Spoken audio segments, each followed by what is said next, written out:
आपण पाहत आहात सत्याची बाजू मांडणारं हक्काचं न्यूज चॅनल M24 तास।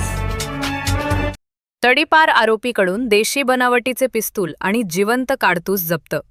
LCB धडक कारवाई। सांगली येथील स्थानिक गुन्हे अन्वेषण शाखेनं धडक कारवाई करत एका सराईत व रेकॉर्डवरील तडीपार आरोपीच्या मुसक्या आवळल्या आहेत। या कारवाईत आरोपीकडून 50,000 रुपये किमतीचे एक देशी बनावटीचे पिस्तूल, 500 रुपयांचे जिवंत काडतूस आणि रोख रक्कमेसह एकूण 50,900 रुपयांचा मुद्देमाल जप्त करण्यात आलाय। स्वप्नील प्रकाश कोलप, वय 36, राहणार अंकली, तालुका मिरज, जिल्हा सांगली, असे अटक करण्यात आलेल्या आरोपीचं नाव आहे। मिळालेल्या माहितीनुसार सांगलीचे पोलीस अधीक्षक तुषार दोशी आणि अपर पोलीस अधीक्षक कल्पना बारवकर यांच्या मार्गदर्शनाखाली जिल्ह्यातील अवैध शस्त्रे व गंभीर गुन्हे करणाऱ्यांवर कारवाई करण्याची विशेष मोहीम राबवली जात आहे।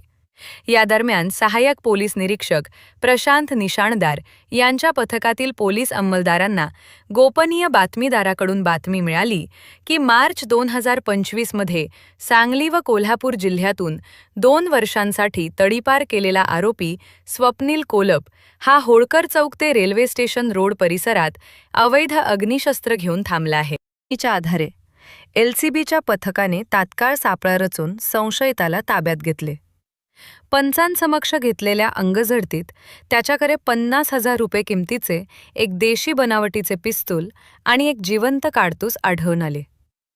जिल्हाबंदी आदेशाचा भंग करून बेकायदेशीररित्या शस्त्र बाळगल्याप्रकरणी आरोपीविरुद्ध भारतीय शस्त्र अधिनियम व MPOCA कायद्यान्वये गुन्हा दाखल करण्यात आला असून पुढील तपास पोलीस करत आहेत।